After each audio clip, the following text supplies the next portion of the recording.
بسم اللہ الرحمن الرحیم۔ واریر لیجنڈز کے معزز دوستو، السلام علیکم ورحمۃ اللہ وبرکاتہ۔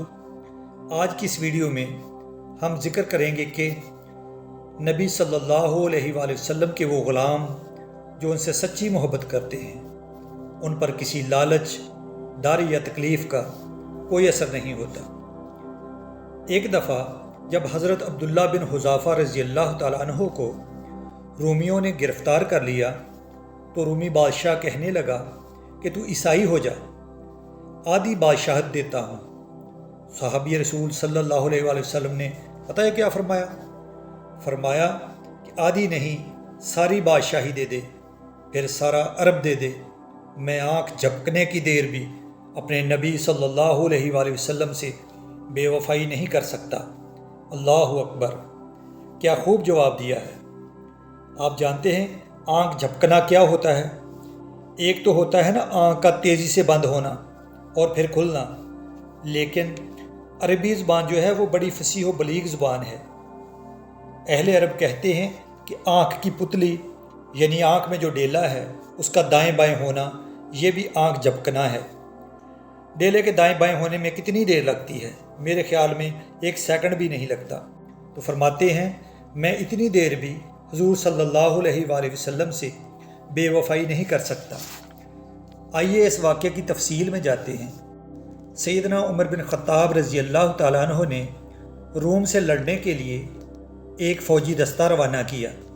اس دستے میں ایک نوجوان صحابی عبداللہ بن حذافہ رضی اللہ تعالیٰ عنہ بھی تھے، جنہیں رومیوں نے گرفتار کر لیا اور پکڑ کر اپنے بادشاہ کے پاس لے گئے اور اسے بتایا کہ یہ آدمی اصحاب محمد میں سے ہے۔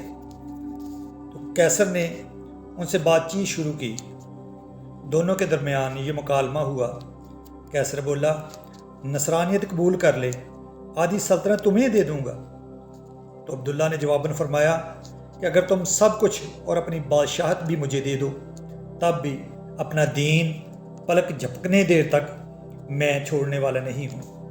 تو قیصر غضبناک ہوا اور کہا میں تجھے قتل کر دوں گا۔ عبداللہ رضی اللہ تعالیٰ عنہ نے فرمایا کہ تو جان اور تیرا کام، مجھے اس کی کوئی فکر نہیں ہے۔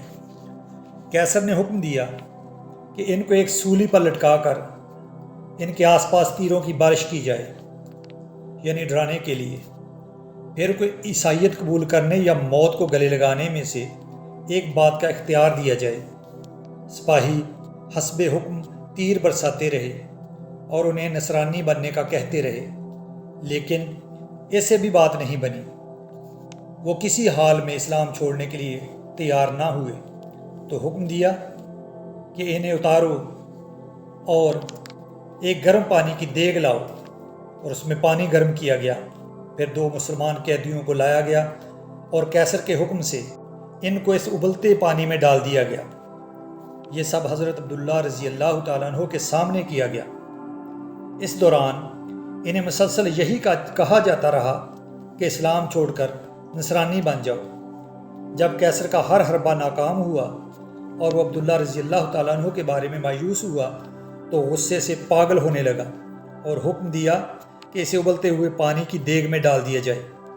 جب قیصر کے کارندوں نے دیگ کو کھینچ کر عبداللہ رضی اللہ تعالیٰ عنہ کے قریب کیا اور اس کی تپش کو محسوس کیا تو عبداللہ رضی اللہ تعالیٰ عنہ رونے لگے۔ قیصر کو ان کے رونے کا بتایا گیا۔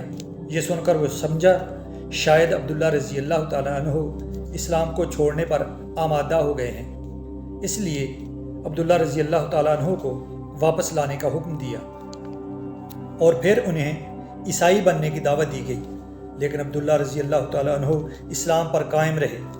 تو ان سے پوچھا کہ پھر تمہارے رونے کی کیا وجہ تھی؟ تو سیدنا عبداللہ رضی اللہ تعالیٰ عنہ کہنے لگے اس وقت میرے پاس یہ ایک جان ہی ہے جو اس ابلتے پانی میں ڈال کر ختم کر دی جائے گی۔ میں رو اس لیے رہا تھا کہ کاش میرے جسم کے بالوں کے برابر جانیں ہوتی جو میں اپنے دین حق پر قربان کر سکتا۔ خیر قصہ مختصر، یہ سن کر قیصر نے مایوسی کے عالم عبداللہ سے کہا کیا یہ ممکن ہے کہ تم میرے سر کو بوسہ دو اور میں تمہیں رہا کر دوں؟ تو عبداللہ رضی اللہ تعالیٰ عنہ نے کہا